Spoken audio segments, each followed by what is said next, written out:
Что на следующий? Эндометрий. О, боже мой, тонкий эндометрий, толстый. Врач сказал, что мне нужен 1 сантиметр. Если не 1 сантиметр, все, меня даже не возьмут на ЭКО, мне так все рассказали плохо и так дальше. Понимаете? На самом деле эндометрий очень динамичная, очень интересная ткань.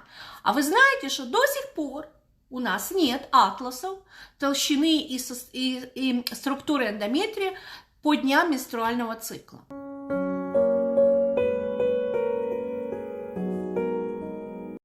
Вот нет у нас атласов, пробовали их составлять, но не получилось ничего. Почему? А потому что эндометрий, он у каждой женщины в каждом цикле индивидуальный. Сегодня он такой толщины на такой-то день, а завтра он такой толщины на такой-то день. То есть даже в одной женщине эндометрий может быть разный в разные дни цикла. То есть если вы, например, на 13-й день сходите померить эндометрий, он такой толщины, а потом вы сходите померить на другой, значит, цикл в этот же день, он может быть разный. И в этом заключается уникальность этого эндометрия, которым всем пугает. Так вот, в норме, первую фазу день овуляции, вернее, толщина эндометрия 5-8 миллиметров. Не сантиметр, не это может быть больше, но в норме считается 5-8 миллиметров. Поняли? 5-8 миллиметров. ЭКО проводит при 5 миллиметрах уже. То есть там никто не ждет бозна какие. Да, мы бы хотели, может, чуть больше. Но самое интересное, а вы знаете, но вам же тоже этого никто не говорит, что если сравнивать эффективность ЭКО, исход ЭКО, от чего зависит ЭКО? Вот от чего зависит успех ЭКО? От качества эмбриончиков, от этих масеньких, пузатеньких будущих малышей, от того, насколько эти эмбрионы здоровы. И отношение здоровья эмбриона, качество эмбриона к качеству эндометрия – это 5 к 1. Это доказано, об этом выступали вот на последнем конгрессе международной по репродуктивной медицине. Это известно. И именно поэтому женщинам в старшем возрасте предлагают донорские эмбрионы или донорские яйцеклетки. Почему? Они молоденькие, там хороший генетический материал, они здоровенькие. Так вот, 5 к 1, что это означает в переводе на проценты? Это означает, что если это перевести 5 к 1%, в 83,5 случаев важно качество зачатия. И только в 16-17% случаев важно качество эндометрия. Вы поняли разницу большую? Поэтому не надо гнать за улучшением эндометрия. А как вам улучшает? А давайте поговорим. Вам улучшает назначение гормонов. Вот наращивает мне каждый месяц мне наращивает эндометрий. Дивигель, коки, там еще прогестерон. А я не беременна. А потому что вы сидите на контрацепции. Потому что если вы в первой половине принимаете эстрогены, и даже это дивигель, а потом прогестерон, вы сидите на контрацептивной схеме. Овуляции там практически не бывает. Но за исключением редких случаев, или, скажем, дивигель слабый, или у вас хорошая жировая прокладка, и он не дошел, так сказать, до яичника, не упитался, жировая ткань задержала. Поэтому никаких дивигелей, никаких. А от чего же тогда растет этот несчастный эндометрий? От чего он растет? Как его нарастить? Овуляция, девочки. Овуляция. Поэтому, когда даже переносят вот это криопротоколы, и хотят, чтобы была хороший эндометрий, никто теперь уже не использует эти дивигели и тонны гормонов. Делают стимуляцию овуляции, потому что считается, что растущие фолликулы выделяют достаточное количество эстрогенов, и этот эстроген как раз достаточно, чтобы нарос этот эндометрий. Вот просто так, да? Вам кто-то из врачей вам это рассказывает, объясняет? Нет, он говорит, сидите на гормон, наращиваем ваш эндометрий. Он не 1 сантиметр. Поэтому, пожалуйста, уйдите от этих мифов. Вы хотите детей, никаких гормонов. Вам нужна овуляция. Уж если у вас проблемы с овуляцией, ее нужно стимулировать. Потому что это то, что будет приводить к хорошему эндометрию. Поэтому не зацикливайтесь над своим эндометрием. Вам нужно получить яйцеклетку, и нужно, чтобы эта яйцеклетка поскорее соединилась с сперматозоидом. 2 фазы. Первая – пролиферативная.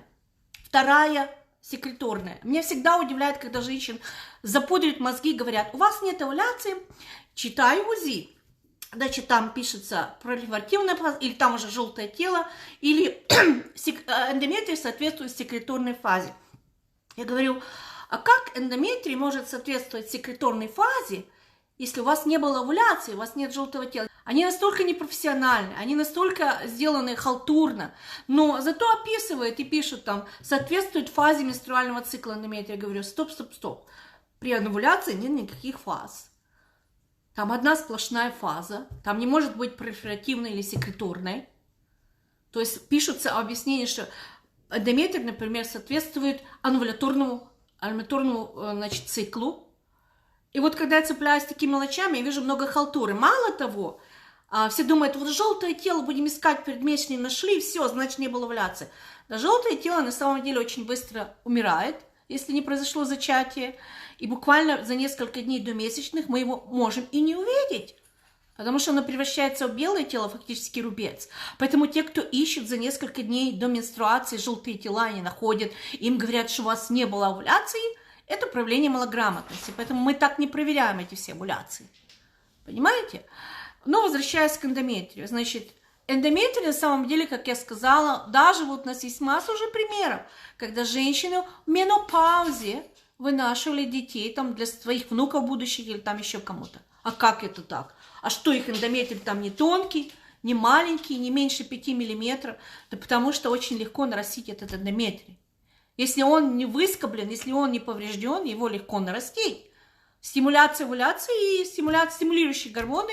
В крайнем случае, в женщин в постменопаузе, да, можно назначать вот эти эстрогены и прогестерон. Это все можно нарастить. И это делается для ЭКО. Но в нормальный, естественно, цикл, если вы хотите своих детей, ваша основная задача, чтобы у вас была овуляция. И ваша овуляция позволит вам иметь нормальный эндометрий.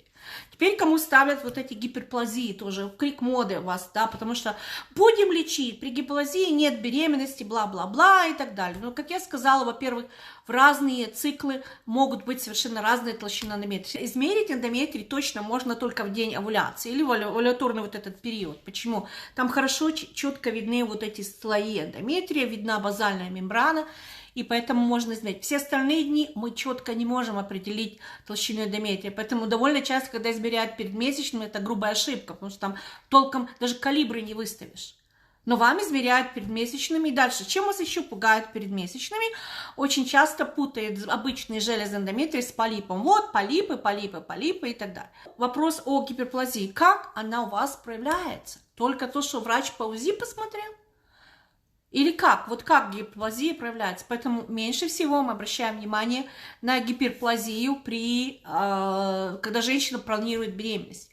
Если нет кровотечений, нет вот этих абнормальных, как мы говорим, кровотечения, дисфункциональные маточные кровотечения, то мы не лезем туда. Опять же, если мы хотим, чтобы женщина беременела, то мы не будем подавлять менструальный цикл, садить ее, держать на контрацептивах, выравнивать эндометрий. Мы будем думать, как быстрее, чтобы она забеременела, потом будем стимулировать овуляцию. Опять же, стимулировать эту овуляцию. Абсолютно другой подход. Поэтому врач, который назначает вам гормоны для подавления овуляции, посидите на коках 3 месяца, посидите на том еще 6 месяцев. Я вам запрещаю беременеть. Это не врач, он вообще не разбирается в этих тонких механизмах, которые он должен бы изучить, как я не знаю что.